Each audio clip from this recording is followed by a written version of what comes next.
الرحیم۔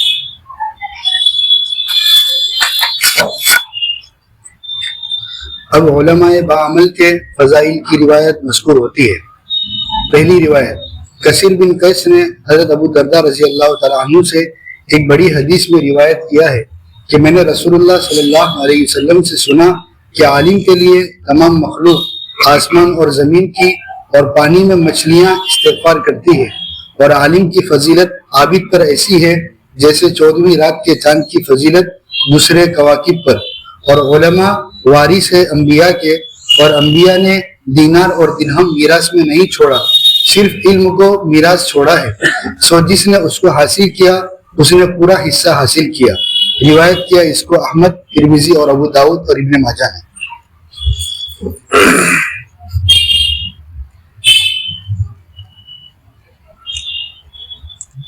بسم اللہ الرحمن الرحیم،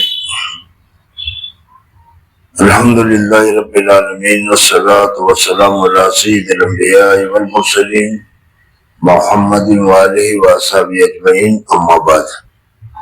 گزشتہ کل جو بتایا تھا اس کا خلاصہ یہ ہے کہ سب سے اونچا درجہ صحابہ کا ہے، اور صحابہ کے بعد پھر اونچا درجہ جو ہے امت محمدیہ صلی اللہ علیہ وسلم کا ہے۔ امت محمدیہ میں سب سے اونچا درجہ صدیق اکبر، خلفائے راشدہ کا حضرت ترتیب، صدیق اکبر، حضرت عمر فاروق، حضرت عثمان غنی، حضرت علی رضی اللہ تعالیٰ عنہ، اور اس کے بعد عشرہ مبشرہ، اور اس کے بعد پھر بدری صحابان وغیرہ اس قسم کی صحابہ میں تقسیم ہے۔ صحابہ کے بعد عام انسان جو ہے، مسلمان جو ہے، ان مسلمانوں میں سب سے زیادہ اللہ تبارک و تعالیٰ کے یہاں اونچا درجہ کس کا ہے؟ ایمان والا تو ظاہر ہے، اس لیے کہ ایمان والا یہ ساری تقسیم جو بتائی گئی وہ تو سارے ایمان والوں کی ہی ہے، لیکن اس وقت جو بتایا جا رہا ہے کہ انما یخشی اللہ من عبادہ العلماء، قرآن پاک میں ذکر کیا گیا ہے۔ ایک دوسری حدیث میں بیان کیا ہے کہ بارہا آپ سنتے ہیں کہ جب تک دنیا میں کوئی اللہ اللہ کہنے والا ہوگا وہاں تک قیامت قائم نہیں ہوگی، اور ان کے علاوہ جو ہے اب یہ حدیث جو آ رہی ہے وہ بھی ہے، تو ان ساری حدیثوں سے معلوم ہوا کہ سب سے اونچا درجہ جو ہے علماء امتی، علماء ربانیین کا ہے، جو علم دین کو حاصل کرنے والے ہیں، جو علماء ہیں ان کا درجہ سب سے زیادہ اونچا ہے۔ پھر اس کے بعد عام مسلمانوں کا درجہ آتا ہے۔ لیکن گزشتہ کل بتایا تھا کہ ہم لوگ یہ سمجھ لیتے ہیں کہ سند ہاتھ میں آ گئی تو ہم علماء ہو گئے، صحیح ہے، علماء ہو گئے، علم والے ہو گئے، جاننے والے ہو گئے، لیکن اس حدیث پاک میں جن کو فضیلت بتائی گئی ہے وہ لوگ ہیں کہ جو علوم ظاہری اور علوم باطنی، علوم ظاہری تو یہ علم ہے جو حدیث قرآن وغیرہ کا ہے، اور علوم باطنی سے مراد ہے معرفت کا، اللہ تبارک و تعالیٰ کی محبت وغیرہ کا، اس لیے کہ جن میں علوم باطنی ہوگا وہی آخرت کی طرف رجوع کرنے والا ہوگا، وہی اللہ تبارک و تعالیٰ کے ساتھ محبت کرنے والا ہوگا۔ اور اسی پر گزشتہ کل بتایا تھا کہ علماء کی دو قسمیں ہیں، ایک کو تو علماء ربانیین سے تعبیر کیا جاتا ہے، اور ایک کو تو علماء سو سے تعبیر کیا جاتا ہے۔ علماء سو یعنی دنیا دار عالم کہ علم کا لحاظ نہ رکھیں، اور اللہ تعالیٰ نے اتنی بڑی نعمت دے رکھی ہے اس کے باوجود بھی وہ کیا ہے، مال والوں کی طرف نظر دوڑائے، توجہ کرے۔ اس کی جگہ پر اللہ تبارک و تعالیٰ نے جب اتنی بڑی دولت دے، فضائل نے اس میں حفاظ کے متعلق بھی ذکر کیا گیا ہے کہ جب آدمی حافظ ہو گیا تو حافظ ہونے کے بعد اللہ تعالیٰ نے اس کو بہت بڑی دولت سے نوازا ہے۔ اب اس کو مالداروں کی طرف نظر دوڑانا یا مالداروں کی طرف دھیان لگانا یہ اس کے لیے مناسب نہیں ہے، اس لیے کہ وہ تو ایک ردی چیز ہے۔ تو اس سے معلوم ہوا کہ علماء آخرت جو ہے یہ اس کا درجہ اللہ تبارک و تعالیٰ کے یہاں سب سے بڑا ہے۔ اور گزشتہ کل میں نے بتایا کہ اللہ تبارک و تعالیٰ نے قرآن پاک میں بھی فرمایا کہ ان اکرمکم عند اللہ اتقاکم، تم میں اللہ تبارک و تعالیٰ کے نزدیک سب سے زیادہ متقی مقرب وہی ہوگا جو سب سے زیادہ متقی ہوگا، پرہیزگار ہوگا۔ اس وقت جو حدیث پڑھی گئی ہے اس کو دوبارہ پڑھو۔ کثیر بن قیس نے حضرت ابو درداء رضی اللہ تعالیٰ عنہ سے ایک بڑی حدیث میں روایت کیا ہے، میں نے رسول اللہ صلی اللہ علیہ وسلم سے سنا کہ عالم کے لیے تمام مخلوق آسمان اور زمین کی اور پانی میں مچھلیاں استغفار کرتی ہے۔ عالم کے لیے وہ علماء سے یہاں پر لفظی یا ترجمہ والا عالم مراد نہیں ہے، بلکہ حقیقی عالم ہے وہ مراد ہے، جس کو علماء ربانیین سے تعبیر کیا جاتا ہے۔ تو عالم جو ہوتا ہے ان کے لیے ہر چیز دعا کرتی ہے، حتیٰ کہ سمندر کی مچھلیاں بھی اس کے لیے دعا کرتے ہیں کہ اسی عالم کی بدولت اس دنیا کا قیام ہے، اسی عالم کی بدولت اللہ تبارک و تعالی قیامت کی۔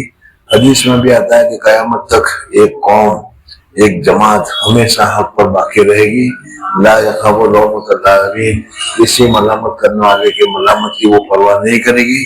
بہت مختصر ہوگی، وہ بہت چھوٹی جماعت ہوگی، لیکن اسی جماعت کا قیامت تک کے لیے یا اس کا وجود حدیث پاک میں ذکر کیا گیا ہے۔ اور عالم کی فضیلت عابد پر ایسی ہے، عالم کی فضیلت عابد پر ایسی ہے جیسے چاند کی فضیلت۔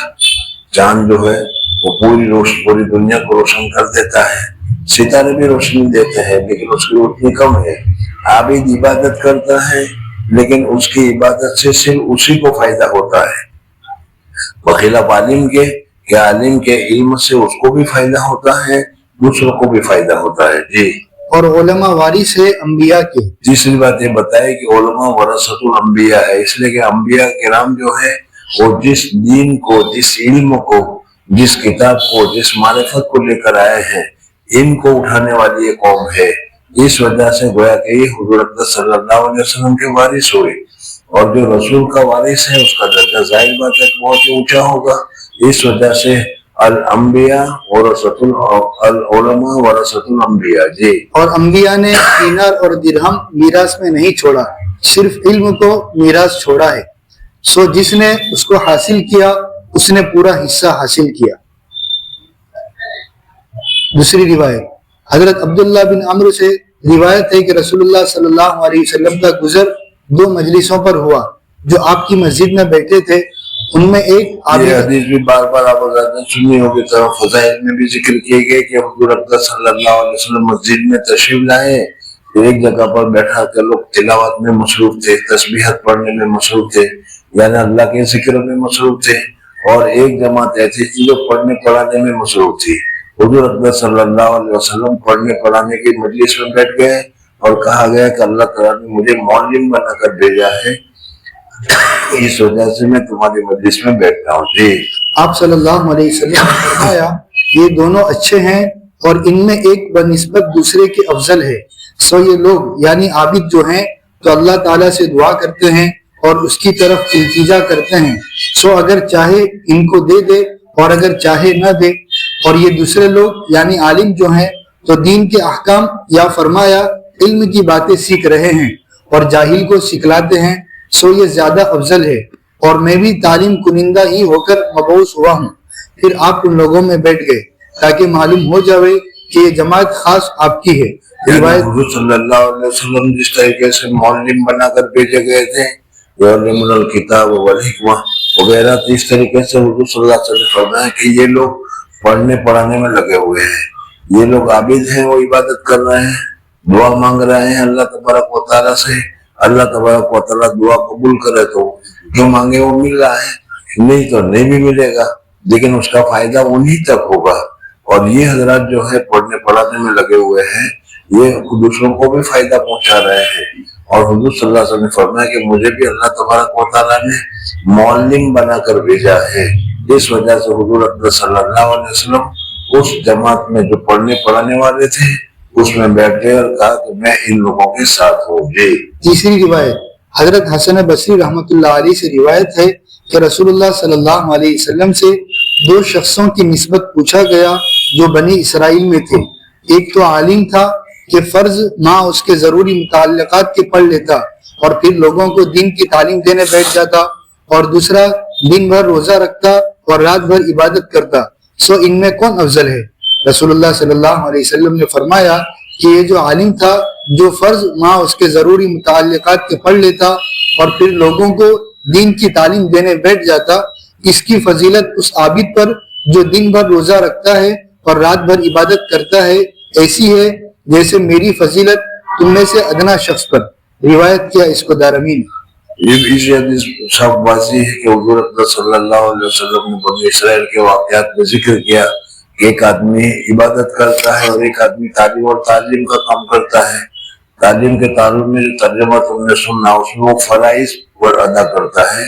یہ مطلب نہیں کہ صرف فرائض پڑھ دیا سنتیں چھوڑ دی، فرائض کے ساتھ جو متعلقات ہے وہ بھی ادا کرتا ہے اور بقیہ وقت نوافل وغیرہ میں نہیں لگاتا، بلکہ اس کی جگہ پر وہ تعلیم اور تعلیم پڑھنے پڑھانے میں لگاتا ہے۔ تو حضور اقدس صلی اللہ علیہ وسلم نے اس کی تعریف فرمائی۔ جی فائدہ، ان احادیث سے علماء کا جانشین پیغمبر صلی اللہ علیہ وسلم ہونا ظاہر ہے۔ یہ پہلی بات یہ مانے کہ علماء حقیقی معنی میں جانشین پیغمبر ہے، یعنی پیغمبر کے جگہ پر کام کرنے والے لوگ ہیں۔ پیغمبر جس طریقے سے مسئلے مسائل وغیرہ کو بتاتا ہے، لوگوں کو رہنمائی کرتا ہے، اس طریقے سے علماء کرام بھی لوگوں کو رہنمائی کرتے ہیں، صحیح راستہ بتاتے ہیں۔ جی پہلی روایت میں تو وارث کا لفظ مصرح ہے، دوسری روایت میں آپ کا ان میں بیٹھ جانا اس انتصاب خاص پر صاف دال ہے، اور تیسری روایت میں فضیلت میں عالم کو اپنے ساتھ تشبیہ دینا اس اختصاص کی واضح دلیل ہے۔ یعنی تینوں چیزیں ذکر کی جس سے معلوم ہوا کہ عالم کا درجہ بہت زیادہ اونچا ہے۔ حضور صلی اللہ علیہ وسلم نے اپنے سے تعبیر کیا، حضور صلی اللہ علیہ وسلم ان لوگوں میں جا کر بیٹھ گئے، حضور اقدس صلی اللہ علیہ وسلم نے ان لوگوں کی فضیلتیں بیان کی۔ جی اور حضرات صحابہ و آل و ازواج کا تعلق اور ارتباط محتاج تنبیہ نہیں، بس ان سب جماعتوں سے محبت رکھنا متمم ہے محبت نبویہ کا۔ یعنی اگر کوئی آدمی یہ چاہتا ہے کہ حضور اقدس صلی اللہ علیہ وسلم سے اس کو محبت ہو تو اس صورت میں اس کو صحابہ کرام سے بھی محبت ہونی چاہیے، اور اسے علماء ربانی یا علماء حقانی سے بھی محبت ہونی چاہیے۔ اگر وہ علماء حقانی سے محبت نہیں رکھتا، صحابہ سے محبت نہیں رکھتا اور کہتا ہے کہ مجھے حضور صلی اللہ علیہ وسلم سے محبت ہے، تو یہ قول میں جھوٹا ہے، اس لیے کہ جس کو تم محبت کرتے ہو وہ اس کے محبوب جو ہیں وہ بھی تمہیں محبوب ہونے چاہیے۔ جی یہ حضرات جماعت ہے خیر خلق کی، تائید فرمائی ہے ان کی رب سما نے توفیق و ایثار کے ساتھ، سو ان کی محبت واجب ہے کہ مریض اس سے شفا پاتا ہے، سو جو شخص ان سے محبت کرتا ہے وہ آتش دوزخ سے نجات پاوے گا۔ پھر پڑھو اس کو۔ یہ حضرات جماعت ہے خیر خلق کی، تائید فرمائی ہے ان کی رب سما نے۔ حضور اقدس صلی اللہ علیہ وسلم نے علماء کرام، علماء ربانی جس کو کہا گیا کہ وہ خیر الخلق ہیں، مخلوقات میں سب سے اچھے لوگ ہیں، ان کی تعریف کی گئی ہے علماء کرام کی۔ جی تائید فرمائی ہے ان کی رب سما نے توفیق و ایثار کے ساتھ۔ رب سما نے اللہ تبارک و تعالیٰ نے بھی ان علماء کی تعریف فرمائی ہے، انما یخشی اللہ من عباد العلماء۔ جی سو ان کی محبت واجب ہے کہ مریض اس سے شفا پاتا ہے۔ هل يستوي الذين يعلمون والذين لا يعلمون، اس سے بھی معلوم ہوتا ہے کہ قرآن پاک کی دوسری آیتوں بھی ہے۔ جی جو شخص ان سے محبت کرتا ہے وہ آتش دوزخ سے نجات پاوے گا۔ خاتمہ، اس میں بھی مثل مقدمہ کے 3 مضمون ہے۔ مضمون اول متعلق فصل 37 جس میں درود شریف کے فضائل مذکور ہے، مناسب معلوم ہوا کہ اپنے رسالہ زاد السعید سے 4 حدیث درود شریف کی جمعرات کو ہم پڑھتے ہیں وہی حدیث، جمعہ کو پڑھتے ہیں وہی حدیثیں ہیں، یہ بیائن ہی نقل کر دی جاوے تاکہ اس رسالے کے پڑھنے والے ختم پر ان سب صیغوں کو کم از کم ایک بار پڑھ لے کہ فصل 37 پر ساتھ ساتھ عمل بھی ہو جاوے۔ مضمون دوم متعلق فصل 38 جس میں آپ صلی اللہ علیہ وسلم کے ساتھ توسل حاصل کرنے کی برکت مذکور ہے۔ عطر الوردہ میں قصیدہ عطر الوردہ میں قصیدہ بردہ کے برکات میں لکھا ہے کہ صاحب قصیدہ یعنی امام ابو عبداللہ شرف الدین محمد بن سعید بن حماد بوصیری قدس سرہ کو بصیری قدس سرہ کو فالج ہو گیا تھا۔ یہ بہت بڑے بزرگ گزرے تھے، علامہ بصیری سے مشہور ہے، ان کو فالج لگ گیا تھا۔ فالج جانتے ہیں لقوہ جسے کہتے ہیں، اب وہ فالج کی حالت میں پڑے ہوئے ہیں، ہے تو بڑے بزرگ تھے، بہت ہی بزرگ تھے۔ اب انہوں نے لقوے ہی کی حالت میں حضور اکرم صلی اللہ علیہ وسلم کی تعریف میں ایک قصیدہ پڑھا، اور وہ قصیدہ پہلے تو لکھا انہوں نے، اور لکھنے کے بعد خود اپنا ہی قصیدہ تھا، اپنے ہی اشعار تھے، وہ انہوں نے پڑھے۔ وہ حضور اکرم صلی اللہ علیہ وسلم کو اتنا پسند آیا، وہ قصیدہ اتنا پسند آیا کہ حضور اکرم صلی اللہ علیہ وسلم نے ایک کمل مبارک اس کو اڑائی۔ بس کمل مبارک کا اڑانا تھا کہ اللہ تبارک و تعالیٰ نے جس مرض میں لقوہ میں وہ مبتلا تھے، اللہ تبارک و تعالیٰ نے اس کو شفا عطا فرمائی۔ اس وجہ سے اس قصیدہ کا نام قصیدہ بردہ ہے۔ جی فالج ہو گیا تھا جس سے نصف بدن بیکار ہو گیا۔ انہوں نے بإلہام ربانی یہ قصیدہ تصنیف کیا اور رسول اللہ صلی اللہ علیہ وسلم کی زیارت سے خواب میں مشرف ہوئے۔ آپ نے اپنا دست مبارک ان کے بدن پر پھیر دیا، یہ فوراً شفا یاب ہو گئے، اور یہ اپنے گھر سے نکلے تھے کہ ایک درویش سے ملاقات ہوئی۔ اس نے درخواست کی کہ مجھ کو وہ قصیدہ سنا دیجئے جو آپ نے مدح نبوی میں کہا ہے۔ انہوں نے پوچھا کون سا قصیدہ؟ اس نے کہا کہ جس کے اول میں یہ ہے امین تدکری جیران بدی سلمین۔ ان کو تعجب ہوا کیونکہ انہوں نے کسی کو اطلاع نہیں دی تھی۔ اس درویش نے کہا کہ واللہ میں نے اس کو اس وقت سنا ہے جبکہ یہ حضور صلی اللہ علیہ وسلم کی خدمت میں پڑھا جا رہا تھا اور آپ خوش ہو رہے تھے، سو انہوں نے یہ قصیدہ اس درویش کو دے دیا اور اس قصے کی شہرت ہو گئی، اور شدہ یہ خبر صاحب بہاؤالدین وزیر ملک ظاہر کو پہنچی۔ اس نے نقل کروایا اور وہ اور اس کے گھر والے اس سے برکت حاصل کرتے تھے، اور انہوں نے بڑے بڑے آثار اس کے اپنے دنیاوی و دینی امور میں دیکھے۔ اور سعد الدین خارقی جو کہ توقیع نگار و وزیر مذکور کا تھا، آشوب چشم میں مبتلا ہوا کہ قریب تھا کہ آنکھیں جاتی رہے۔ کسی نے خواب میں کہا کہ وزیر کے پاس جا کر اس سے قصیدہ بردہ لے کر آنکھوں پر رکھو۔ چنانچہ اس نے ایسا ہی کیا اور بیٹھے بیٹھے اس کو پڑھا۔ فی الفور اللہ تعالیٰ نے اس کو شفا بخشی۔ اور رسالہ نیل الشفا مؤلفہ احکر میں حضور صلی اللہ علیہ وسلم کے نقش نال شریف کے برکات و خواص مذکور ہے۔ نیل الشفا یعنی حضور صلی اللہ علیہ وسلم کی جوتی مبارک، ان کے بھی بہت سارے فوٹو میں بہت سارے فوائد ہیں، اس میں بھی اس کو ذکر کیا گیا ہے۔ بہرحال یہ قصیدہ بردہ ہے۔ قصیدہ بردہ اردو میں بھی ترجمہ ہوا ہے، اور قصیدہ اس میں تو نہیں لکھا، لیکن قصیدہ بردہ کی جو ہر شعر ہے، اس شعر میں بھی اللہ تبارک و تعالیٰ نے بہت سارا فیض رکھا ہے۔ کبھی لقوہ کے لیے یہ شعر پڑھو، کبھی بیماری کے لیے یہ شعر پڑھو، ہاتھ کی بیماری کے لیے یہ شعر پڑھو، اللہ تبارک و تعالیٰ شفا دیتے ہیں۔ بہت ہی عمدہ قصیدہ بردہ ہے، یہ پورا قصیدہ کا نام۔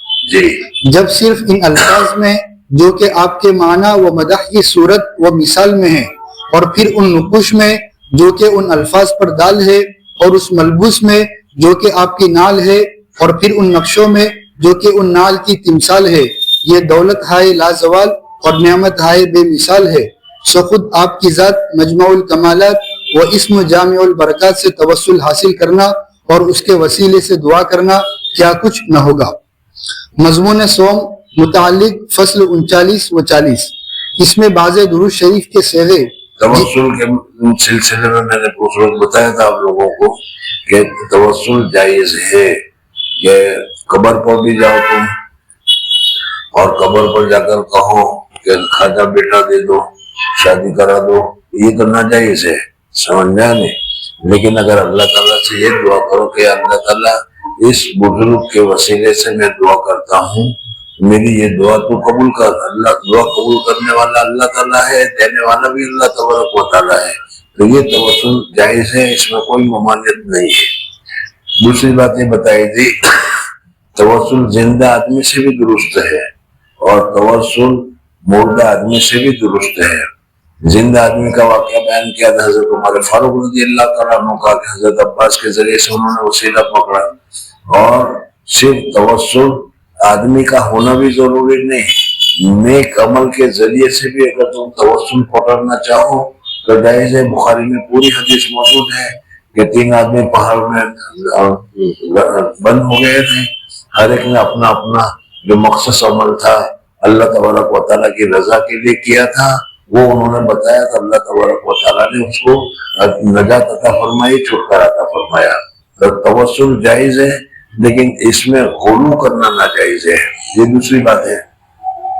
اور ان کے علاوہ اللہ تبارک و تعالیٰ کو چھوڑ کر دوسروں سے کیا وسیلہ کے ذریعے سے مانگنا، جیسے آج کل عامتاً لوگوں میں مشہور ہو گیا ہے کہ پیر کو وسیلہ بناتے ہیں اور یہ کرتے ہیں اور وہ کرتے ہیں۔ تو اگر صرف اتنا وسیلہ بنایا جائے کہ یا اللہ یہ تیرا اللہ کا نیک بندہ ہے، یا تو تیرے وہ نیک بندے کے جن کے وسیلے سے جن کے واسطے سے تو دعا کو قبول کرتا ہے، میں یہ دعا کرتا ہوں میری دعا قبول کر لے، تو یہ جائز ہے، اس کی ممانعت نہیں ہے۔ جی مضمون سوم متعلق فصل 39 و 40، اس میں بعض درود شریف کے صیغے جن کو زیارت نبوی فی المنام میں بزرگوں کے تجربے سے زیادہ دخل ہونا منقول نہیں مذکور ہے، اور زیارت فی المنام کی حالت میں بعض صلحاء نے جو خود حضور اقدس صلی اللہ علیہ وسلم کے بعض ارشادات کے متعلق آداب ذکر شریف کے سنے ہیں وہ بھی مذکور ہے۔ اس لیے مضمون کے 2 جز میں ہے، مجموعہ فصلیں اس کے متعلق ذکر کی جاتی ہے۔ جز اول مصنف رحمۃ اللہ علیہ فرماتے کہ اس سے پہلے تمہارے سامنے بات آئی تھی کہ حضور اقدس صلی اللہ علیہ وسلم کی خواب میں زیارت ہونا یہ بہت بڑی سعادت ہے، بہت بڑی خوش قسمتی ہے۔ اللہ جل جلالہ و امن والہ جس کو چاہتے ہیں وہ عطا کرتے ہیں۔ اگر ہم حضور اقدس صلی اللہ علیہ وسلم کی زیارت کو از خود حاصل کرنا چاہیں، اللہ نہ چاہے اور ہم چاہیں، کسی صورت میں حضور صلی اللہ علیہ وسلم کی زیارت نصیب نہیں ہو سکتی۔ ہاں اللہ جل جلالہ جب چاہتے ہیں جس کو چاہتے ہیں اللہ تبارک و تعالیٰ اس کو اپنے حضور اپنے رسول پاک صلی اللہ علیہ وسلم کی زیارت نصیب فرما دیتے ہیں، اور یہ جائز اور درست ہے۔ حدیث پاک میں بھی حضور صلی اللہ علیہ وسلم نے فرمایا من رآنی فی المنام فقد رآنی حقا، جس آدمی نے مجھے خواب میں دیکھا اس نے مجھے ہی کو خواب میں دیکھا، اس لیے کہ شیطان لا یتمثل بی، اس لیے کہ شیطان کو میری شکل بنا کر یہ کہنا کہ میں رسول بول رہا ہوں، اس کی اجازت یا اس کی طاقت اللہ تعالیٰ نے نہیں دی ہے۔ یاد آ گیا، اسی پر میں نے کہا تھا کہ بہت ہی عجیب سا لگے گا کہ شیطان یہ تو نہیں کہہ سکتا کہ میں رسول بول رہا ہوں، لیکن شیطان خواب میں آ کر یا شیطان اپنے طور پر یہ کہہ سکتا ہے کہ میں اللہ ہوں اور میں بول رہا ہوں۔ اور خواجہ معین الدین عبد القادر جیلانی رحمۃ اللہ علیہ کا واقعہ بھی ذکر کیا تھا، اس وجہ سے کہ اللہ جل جلالہ و امن والوں کی صفات میں صفت ہدایت بھی ہے، اللہ تعالیٰ ہادی بھی ہے اور اللہ تعالیٰ ضال بھی ہے، اس لیے شیطان اللہ کی صفت ضال کا مظہر ہے، اور حضور صلی اللہ علیہ وسلم جو ہے صرف ہادی ہی ہادی ہے۔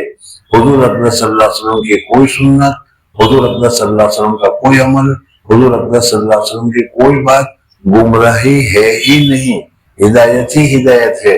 اس لیے حضور صلی اللہ علیہ وسلم سراپا ہدایت اور شیطان شراپا ضلالت، اس وجہ سے شیطان کو اللہ تعالیٰ نے یہ طاقت نہیں دی ہے۔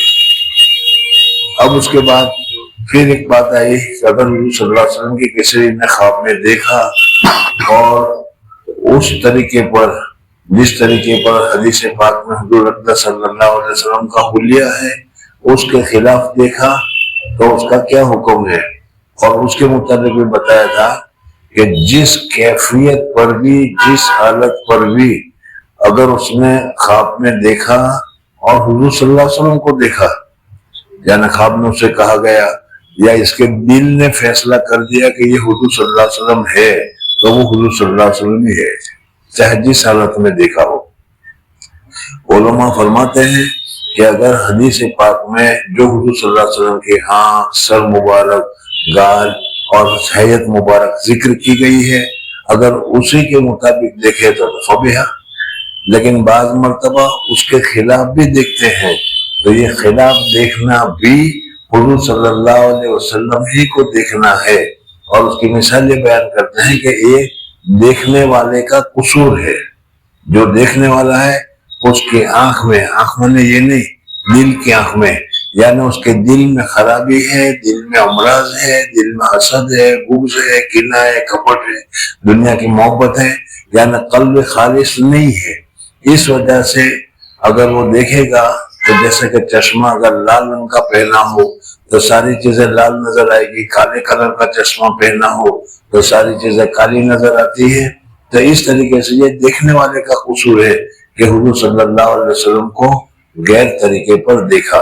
جی جزء اول منقول الزاد السعید شیخ عبدالحق دہلوی رحمۃ اللہ علیہ نے کتاب ترغیب اہل السعادت میں لکھا ہے کہ شب جمعہ میں 2 رکعت نماز نفل پڑھے اور ہر رکعت رحمۃ اللہ تعالیٰ نے ابھی بتایا کہ دیکھو اصل چیز تو یہ ہے کہ حضور اکرم صلی اللہ علیہ وسلم کی محبت قلب میں ہو، اور محبت بھی غایت درجے کی، انتہا درجے کی محبت ہو، پوری طریقے سے محبت ہو، سمجھ میں آئے نہیں، اور تمہارا دل بھی حضور اکرم صلی اللہ علیہ وسلم کی طرف راغب ہو، سمجھ میں آیا؟ تو پھر اللہ تبارک و تعالیٰ ایسی حالت میں حضور اکرم صلی اللہ علیہ وسلم کی زیارت کروا دیتے ہیں، زیارت ہوتی۔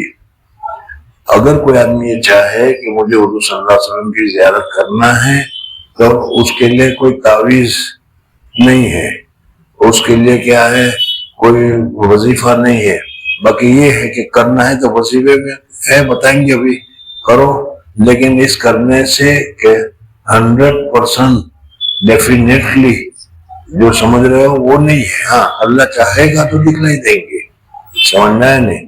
اب اس میں یہ بتایا کہ کچھ خاص درود ہے، اس کو خاص طریقے پر پڑھو، 3 ہفتے پڑھو۔ حضرت شیخ نفر اللہ مرکزوں نے بھی فضائل درود میں اخیر میں حدیثوں کو کوئی ذکر کیا ہے، اگر کوئی پڑھتا ہے تو اچھا ہے، اللہ تعالیٰ اگر دکھلا دے اس سے تو بہت اچھی بات ہے، ہمارا کیا جاتا ہے اس میں۔ جی شب جمعہ میں 2 رکعت نماز نفل پڑھے اور ہر رکعت میں 11 بار آیت الکرسی اور 11 بار قل هو اللہ، اور بعد سلام 100 بار یہ درود پڑھے۔ انشاءاللہ تعالی 3 جمعے نہ گزرنے پاویں گے کہ زیارت نصیب ہوگی۔ وہ درود شریف یہ ہے: اللہم صلی علی محمد النبی الامی وآلہ واصحابہ وسلم۔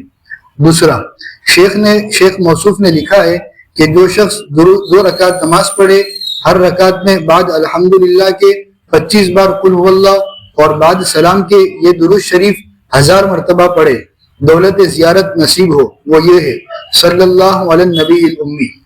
تیسرا، نیز شیخ موصوف نے لکھا ہے کہ سوتے وقت 70 بار اس درود شریف کو پڑھنے سے دولت زیارت نصیب ہو۔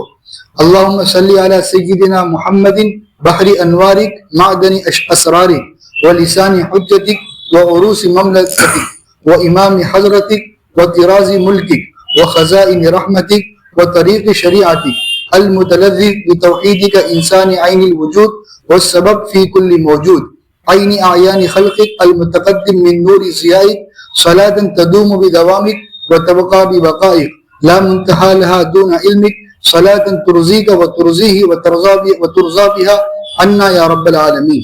تیسرا، اس کو بھی سوتے وقت چند بار پڑھنا زیارت کے لیے شیخ نے لکھا ہے: اللہم رب الحل والحرم ورب البیت الحرام ورب الرکن والمقام ابلغ لروح سیدنا و مولانا محمد منا السلام۔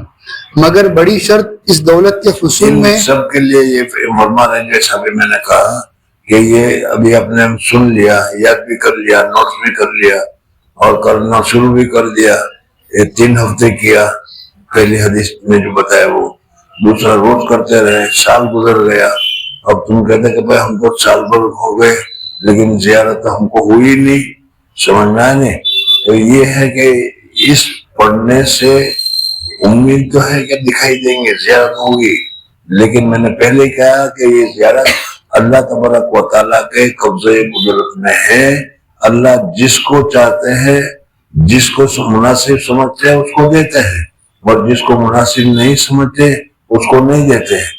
اسی لیے بتایا تھا کہ وہ فراق اور وصل سے باشد رضائے دوست طلب. فراق اور دوست اور وصل کیا ہوتا ہے؟ اصل تو دوست کی رضامندی چاہیے. دوست چاہے کہ فراق ہو تو فراق میں بھی ہم راضی ہے، نہ دیکھیں اس میں بھی ہم راضی ہے. بے سالوں روزہ نہ دیکھتے رہیں اس میں بھی ہم راضی ہے. تو یہ تو اپنی حالت کے اوپر ہے، اللہ تبارک و تعالیٰ جیسی حالت میں رکھے. لیکن اس کے ساتھ ساتھ اپنے اخلاق، عادات، اعمال وغیرہ جو ہے وہ سنتوں کے مطابق ہونا چاہیے، جب بھی ہوگا. اور بتایا تھا کہ جس کو محبت دل میں زیادہ ہوتی ہے، جس کو دن بھر بھی تصور میں بولتے رہتے ہو، دیکھتے رہتے ہو، سمجھ رہے ہیں؟ حضور اکرم صلی اللہ علیہ وسلم کی محبت بھی اس طریقے سے ہمارے دل میں ہو تو پھر کیا ہے؟ زیارت کی امید ہے. جی. مگر بڑی شرط اس دولت کے حصول میں قلب کا شوق سے پر ہونا مگر بڑی شرط اس دولت کے حصول میں قلب کا شوق سے پر ہونا، یعنی کہ دل میں شوق ہو. وہ ابھی میں تھوڑا سا کہہ کر ہٹ گیا تو اپنا دماغ پہنچ گیا کہ قلب میں شوق ہوتا ہے تبھی تو دکھائی دیتا ہے. نہیں جان دو. جی. اور ظاہری و باطنی معصیتوں سے بلی کے خواب میں چچڑے کہتے ہیں نہیں ہو. جی. اور ظاہری و باطنی معصیتوں سے بچنا، ظاہری معصیت گناہوں سے بچنا. گناہ تو ہم چھوڑتے نہیں، غیبت چھوڑتے نہیں، جھوٹ چھوڑتے نہیں، سمجھنا ہے. اور باطنی حسد، بغض، کینہ، کپٹ وغیرہ ہم چھوڑتے نہیں. اور یہ چاہتے ہیں کہ حضور اکرم صلی اللہ علیہ وسلم کی زیارت ہو. یہ کیسے ہو سکتا ہے؟ جی. جزء ثانی اس میں 2 خواب ہیں. رؤیہ اول منشی شرافت اللہ صاحب نے، جو ایک صالح، محتاط، دیندار، راست گو آدمی ہے، کانپور میں اس زمانے میں دیکھا جبکہ میرے مضمون متعلق آداب ذکر مولد شریف مرقومہ اصلاح الرسوم پر وہاں غوغا تھا. اور مجھ کو حضرت اقدس تھانوی رحمۃ اللہ تعالیٰ علیہ نے کتاب لکھی تھی، اس کتاب کا نام ہے اصلاح الرسوم. اور اس میں جو خلاف شرع رسمیں ہمارے اندر جاری ہو گئی ہے، ان ساری رسموں کو چون چون کر حضرت تھانوی رحمۃ اللہ تعالیٰ علیہ نے اس میں ذکر کیا ہے. نکاح میں لڑکی دیکھنے جانے کے رسوم اور یہ سب کچھ ہے، سمجھنا ہے نہیں. حضرت تھانوی رحمۃ اللہ علیہ نے جب یہ کتاب لکھی تو ظاہر بات ہے کہ بدعتی حضرات کی طرف سے حضرت تھانوی رحمۃ اللہ علیہ کو اتنا گالی گلوچ، برا بھلا، مار پٹائی کچھ کی گئی کہ کچھ نہ پوچھو. حضرت تھانوی بلکہ ایک بدعتی نے تو یہاں تک کہا، سوچنے کو سوچ کیا ہے کہ اچھا ابھی تک تو ہمیں کیا بدعت ہے وہ لوگوں سے پوچھنا پڑے گا. ابھی ہم یہاں پر آئے، ہر جگہ کی بدعتیں الگ ہوتی ہے، سمجھنا ہے نہیں. یہاں کی بدعت ہے وہ الگ ہے، مصر کی بدعت ہے وہ الگ ہے، سعودیہ کی بدعت ہے وہ الگ ہے، جگہ جگہ کی. کچھ ایسی بھی ہیں کہ جو سب جگہ یکساں بھی ہے لیکن الگ الگ بھی ہوتی ہے. تو وہ کہتا ہے کہ پہلے تو ہمیں تلاش کرنا پڑتا تھا کہ بدعتیں کیا کیا ہے. اب تو اصلاح الرسوم کو دیکھ کر ہی ہمیں پتہ چل جاتا ہے کہ یہ رسم ہے. یعنی اس میں حضرت تھانوی نے جس کو منع کیا ہے وہ کرنا ہے. مخالفین جو ہے وہ تو حضرت تھانوی رحمۃ اللہ علیہ فرماتے ہیں کہ اصلاح الرسوم میں نے جب لکھی تو اس وقت بدعتیوں کے خلاف، لوگوں کے خلاف، خاص کر کے جس کام میں لوگ مصروف ہے، مشغول ہے، سمجھنا ہے، چاہے وہ بدعت نہ ہو، رواجی ہو، اس کے خلاف بھی تم لکھو تو برداشت کرنے کی صلاحیت ہونی چاہیے.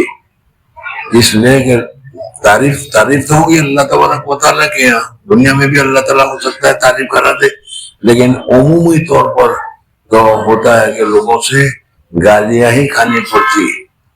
اسی وجہ سے فتاوی رضویہ میں اگر تم فتاوی دیکھو گے تو اس میں ایک فتوے میں حضرت گنگوئی کو، حضرت تھانوی رحمۃ اللہ علیہ کو 100 گالیاں دی ہے. جو حضرت تھانوی کو یا حضرت گنگوئی کو جو کافر نہ مانے وہ کافر، جو اس کو کافر نہ مانے وہ بھی کافر، جو اس کو کافر نہ مانے وہ بھی کافر، اس قسم کی چیزیں سمجھ میں آئے نا۔ خیر بہرحال میں اس لیے بتاتا ہوں کہ ہمیں بدعات کو جاری کرنا نہیں، بدعات کو ختم کرنا ہے، اس لیے کہ بدعت اسی وقت جاری ہوتی ہے جب سنت کا ناس ہو، سنت ختم کی جائے یا سنت بند کر دی جائے۔ سنت بند ہوئی تو بدعت نکلے گی۔ اب اس بدعت کو نکالنے کے لیے سب سے پہلے بدعت کو ختم کرنا پڑے گا، اور جب بدعت ختم ہوگی تو پھر سنت کی نورانیت ظاہر ہوگی۔ جی مجھ کو بذریعہ خط کے رجب 1319 ہجری حضرت تھانوی رحمۃ اللہ علیہ کی تو ایک ہی کتاب ہے، اس میں تو باقی اگر تم ان کے مضامین اگر پڑھو گے تو اس میں بہت زیادہ ملے گا۔ حضرت تھانوی خود لکھتا ہے فلانے نے یہ لکھا، یہ لکھا، یہ لکھا، یہ لکھا، یہ لکھا، یہ لکھا، بلکہ حضرت تھانوی رحمۃ اللہ تعالیٰ علیہ کو کفر تک کا فتویٰ دیا گیا۔ حضرت تھانوی کافر ہے، بھائی حضرت تھانوی کافر ہے تو پھر مسلمان کون ہے؟ حضرت گنگوئی کافر ہے، حضرت مولانا قاسم نانوتوی کافر ہے، سب کو ایک طرف سے یہ دیا جا رہا ہے۔ تو یہ سنتوں کے جو محیی ہے، زندہ کرنے والے لوگ ہیں، ان کے اوپر بہت سی آفات مصیبتیں آتی ہے، لیکن اللہ تبارک حضور صلی اللہ علیہ وسلم پر کافروں کی طرف سے کتنی مشقتیں، کتنی پریشانیاں آئی، لیکن حضور صلی اللہ علیہ وسلم نے برداشت کیا۔ تو اس طریقے سے جو لوگ حضور صلی اللہ علیہ وسلم کے وارث ہیں، حضور اکبر صلی اللہ علیہ وسلم کے نقش قدم پر ہیں، اشد البلاء الانبیاء ثم الامثل فالامثل۔ جی اور مجھ کو بذریعہ خط کے رجب 1319 ہجری مطابق 1901 میں اطلاع دی گئی۔ 1319 ہجری کی بات ہے، آپ لوگوں کی تو پیدائش بھی نہیں ہوگی اس وقت۔ جی وہ دلائل شریعہ کے ہوتے ہوئے اس کی حاجت نہیں، مگر فطری طور پر رؤیہ صالحہ سے ایک خاص طور کی قناعت طبائع میں ضرور پیدا ہو جاتی ہے۔ یعنی حضرت فرماتے ہیں کہ بھائی لوگوں نے بہت برا بولا کہا، اور میں نے جیسا کہ ابھی بتایا کہ کافر تک کے فتوے لگ گئے حضرت تھانوی کو، لیکن اصلاح الرسوم پر ایک آدمی نے خواب دیکھا، اور وہ خواب اچھا دیکھا کہ جس کی وجہ سے اصلاح الرسوم کی مقبولیت معلوم ہوئی۔ سمجھ میں آیا؟ اصلاح الرسوم کی مقبولیت معلوم ہوئی۔ تو حضرت تھانوی فرماتا ہے کہ ایسے فتنے کے دور میں اگر خواب کے ذریعے سے اگر خیر معلوم ہو، بھلائی معلوم ہو تو بہت زیادہ اطمینان ہوتا ہے، لیکن اس اطمینان میں آپ حضرت مولانا صاحبان ہیں فوراً اشکال نکال لیتے ہیں کہ ارے خواب کے اوپر اتنا بھی تو بھروسہ نہیں کرنا چاہیے۔ اشکال ہوتا ہے کہ نہیں؟ خواب کے اوپر اتنا زیادہ بھروسہ نہیں کرنا چاہیے۔ اس کا جواب حضرت تھانوی دیتا ہے، کیا الفاظ پڑھے پھر پر؟ وہ دلائل شرعیہ دلائل شریعہ سے کے ہوتے ہوئے دلائل شریعہ کے ذریعے سے جب تمہیں معلوم ہو گئی کہ اس میں جو بات لکھی ہے بالکل صحیح ہے، تو پھر کوئی خواب کی ضرورت نہیں، کسی کی تعریف کی ضرورت نہیں، کسی کے لکھنے کی ضرورت نہیں، یہ تو ہے دلائل شریعہ کے ذریعے سے معلوم ہو گیا۔ لیکن مگر فطری طور پر رؤیہ صالحہ سے ایک خاص طور کی قناعت طبائع میں ضرور پیدا ہوتی ہے، اطمینان دل میں پیدا ہوتا ہے۔ جی وہ اس لیے حضرت تھانوی فرماتے ہیں کہ میرے دل میں بھی اطمینان پیدا ہو۔ وہ لکھتے ہیں کہ 3-4 روز ہوئے میں نے ایک خواب صبح کے وقت دیکھا، میں کسی مکان غیر معروف میں ہوں، ایک براق آ کر اس مکان کے دروازے پر ٹھہرا ہے، لوگ کہہ رہے ہیں کہ یہ تیری سواری کے واسطے آیا ہے۔ تھوڑی دیر کے بعد میں نے دیکھا کہ حضور صلی اللہ علیہ وسلم ایک براق پر تشریف لائے، ایک نقاب چہرے مبارک پر پڑی ہوئی ہے۔ حضور صلی اللہ علیہ وسلم میرے قریب تشریف لا کر رونق افروز ہوئے۔ میری حالت اس وقت یہ تھی کہ گویا میں سو نہیں رہا، جاگ رہا ہوں، اور خواب میں یہ دیکھ رہے جیسے میں بیدار ہوں۔ اور حضور صلی اللہ علیہ وسلم کی رونق افروزی کے بعد ایک قسم کا حجاب درمیان میں حائل ہے کہ میں حضور صلی اللہ علیہ وسلم کی زیارت تو نہیں کر سکتا۔ یعنی خواب میں حضور صلی اللہ علیہ وسلم کو دیکھ رہا ہوں، لیکن حضور صلی اللہ علیہ وسلم نے خود نقاب ڈالا ہے، اس لیے حضور صلی اللہ علیہ وسلم کی زیارت مجھے نہیں ہو رہی ہے، مجھے محسوس ہو رہا ہے۔ جی مگر حضور صلی اللہ علیہ وسلم کے کلام مبارک کی آواز برابر سنتا ہوں، یعنی کچھ ارشاد فرما رہے ہیں وہ مجھے سنائی دے رہا ہے۔ اب یا تو میں نے یا کسی اور حاضرین دربار نے، مجھ کو یہ یاد نہیں ہے، حضور صلی اللہ علیہ وسلم سے عرض کیا کہ آج کل کانپور میں بہت شور ہو رہا ہے اور مولانا اشرف علی صاحب سے بہت لوگ مخالفت کر رہے ہیں، اس کی کیا اصلیت ہے؟ اس کے جواب میں یعنی حضور صلی اللہ علیہ وسلم تشریف فرما تھے، میں نے حضور صلی اللہ علیہ وسلم کے چہرے یا نور کو نہیں دیکھا، حضور صلی اللہ علیہ وسلم ارشاد فرما رہے تھے۔ اسی مجلس میں کسی آدمی نے حضور صلی اللہ علیہ وسلم سے پوچھا کہ حضرت ان دنوں میں کانپور میں کیا اشرف علی تھانوی رحمۃ اللہ تعالی علیہ کے خلاف لوگ شور شغب کر رہے ہیں، ان کے کافر کا اور جیسے میں نے ابھی بتایا بے عزتی کر رہے ہیں، تو اس کی حقیقت کیا ہے؟ آپ کے نزدیک وہ اچھے آدمی ہیں یا اچھے آدمی نہیں ہے؟ میں یہ کہہ رہا ہوں، وہ نہیں پوچھ رہا ہے، یعنی اس پوچھنے کا گویا کہ ڈھنگ اور مقصد اس کا یہ تھا۔ جی اس کے جواب میں حضور صلی اللہ علیہ وسلم نے تمام حاضرین کی طرف مخاطب ہو کر فرمایا، جو کچھ اشرف علی نے لکھا ہے وہ صحیح ہے۔ اور اس کے بعد حضور صلی اللہ علیہ وسلم نے صرف مجھ کو مخاطب کر کے فرمایا کہ اشرف علی سے کہہ دینا کہ جو کچھ حضرت تھانوی رحمۃ اللہ علیہ کے آدمی تھے، اس وجہ سے حضرت تھانوی نے ان کو کہا کہ اپنے پیر صاحب سے کہہ دینا کہ جو کچھ تم نے لکھا ہے وہ بالکل صحیح ہے، مگر یہ وقت ان باتوں کے لکھنے کے لیے مناسب نہیں ہے۔ اس وجہ سے کہ اس وقت لوگوں کے قلوب میں ایمان کی نورانیت ہے نہیں، سمجھنا۔ حضرت مولانا رشید احمد صاحب گنگوئی رحمۃ اللہ علیہ نے بھی ایک جگہ لکھا ہے کہ اس وقت بدعتوں کو ختم کرنے کی محنت کرنی چاہیے۔ میرے اس بیان سے تم یہ نہ سمجھنا کہ بدعتیوں کے خلاف کچھ نہیں بولنا چاہیے، بولنا چاہیے، بدعتیوں کے خلاف بولنا چاہیے، جیسا کہ میں نے کل بتایا تھا، ادعو الی سبیل ربک بالحکمت والموعظۃ الحسنہ۔ لیکن بدعتی بات ماننے والے نہیں ہے۔ تم سمجھ لو گے کہ ہماری محنت سے بدعت ختم ہو جائے گی؟ نہیں، اس کے لیے تو فرماتے ہیں کہ امام مہدی کا زمانہ آئے گا، اس وقت ساری بدعتیں ختم ہوگی، وہاں تک ختم ہونے والی نہیں ہے۔ جی یہ آخر کا فقرہ اس قدر آہستہ سے ارشاد فرمایا کہ میں نے سنا اور غالباً کسی دوسرے نے حاضرین میں سے نہیں سنا۔ بس اس کے بعد پھر کون سا زمانہ؟ تو پھر ان کو بتا، وہ جو اس نے کہا تھا کہ یہ وقت، اور اس کے بعد حضور صلی اللہ علیہ وسلم نے صرف مجھ کو مخاطب کر کے فرمایا کہ اشرف علی سے کہہ دینا جو کچھ تم نے لکھا ہے وہ بالکل صحیح ہے، مگر یہ وقت ان باتوں کے لکھنے کے لیے، یعنی یہ آخری زمانہ آ رہا ہے، اور اس وجہ سے اس وقت اتنا سختی کہ حضرت مولانا اسماعیل شہید رحمۃ اللہ تعالی علیہ نے تقویۃ الایمان لکھی، اور اس تقویۃ الایمان کو ذرا سختی سے لکھا، ان کی عمر بھی چل رہی ہے، ابھی تک چل رہے ہیں، سمجھنے لگا کہ یہ وقت ان کے لیے بھی لکھنے کا نہیں تھا، یہ تمہاری تحریر سے ماننے والے نہیں ہیں۔ جی مگر یہ وقت ان باتوں کے لکھنے کے لیے مناسب نہیں ہے۔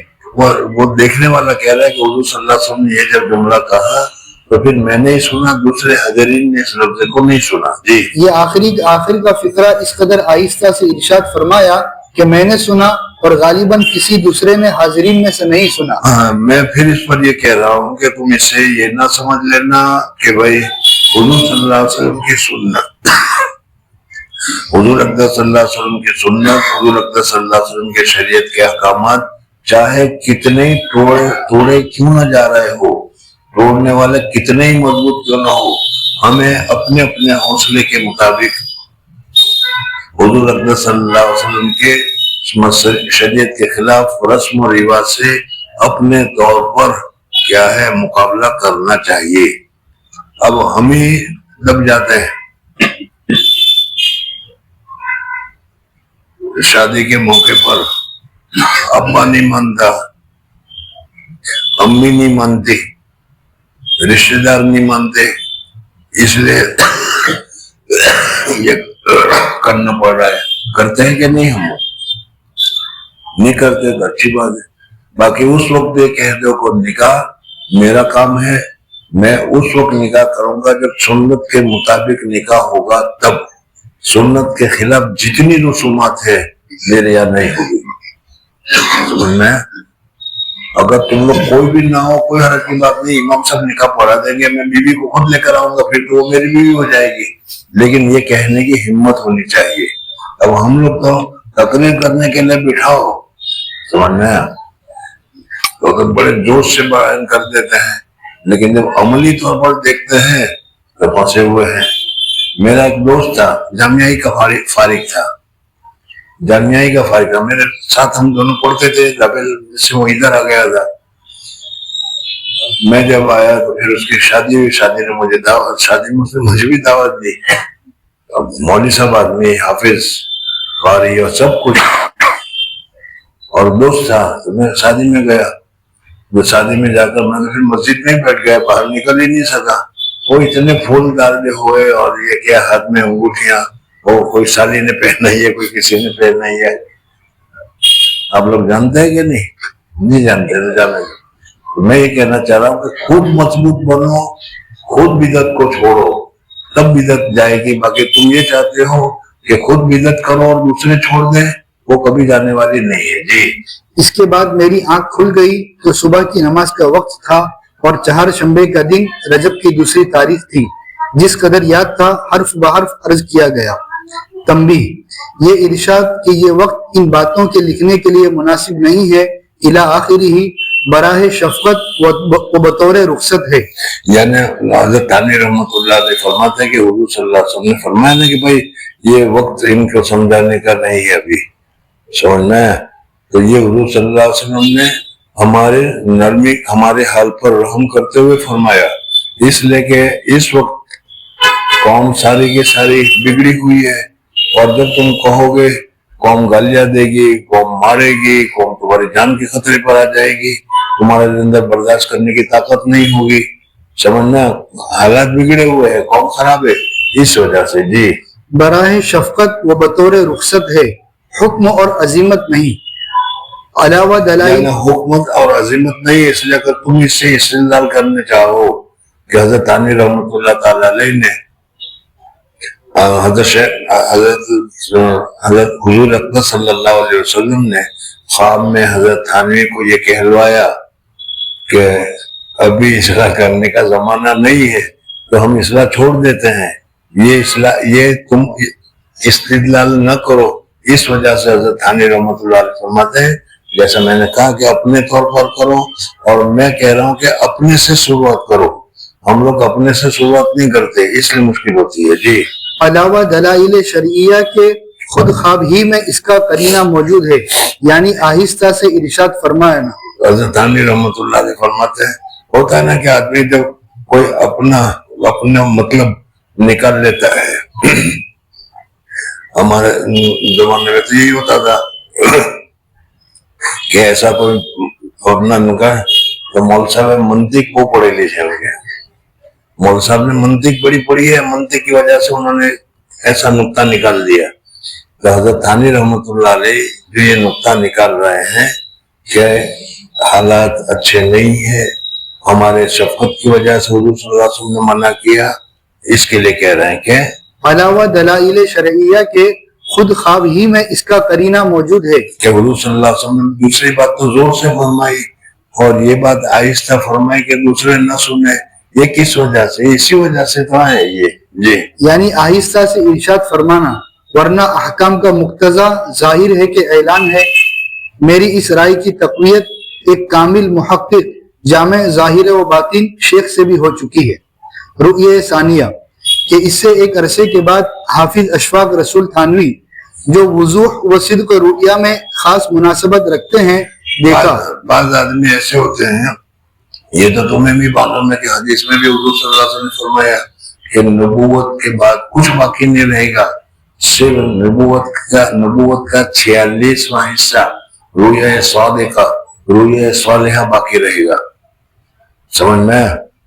اور چونکہ ہم لوگ خود صادقہ اور صالح نہیں ہے، اس لیے ہمارے خواب کا بھی ٹھکانہ نہیں، لیکن جو آدمی صحیح ہو اور اس کو خواب بھی آ رہے ہیں وہ سچے ہو، تو وہ نبوت کا 46واں حصہ ہے، یعنی وہ خواب سچا ہوتا ہے۔ یہ جی وہ لکھتے ہیں کہ حضور فخر دو عالم صلی اللہ علیہ وسلم رونق افروز ہیں، دونوں پائے مبارک دراز کیے ہوئے اور چادر سفید پاؤں سے گردن تک ڈالے ہوئے، اور ایک دوپٹہ کمر سے باندھا ہوا ہے، اور سفید چوغا زیب بدن ہے۔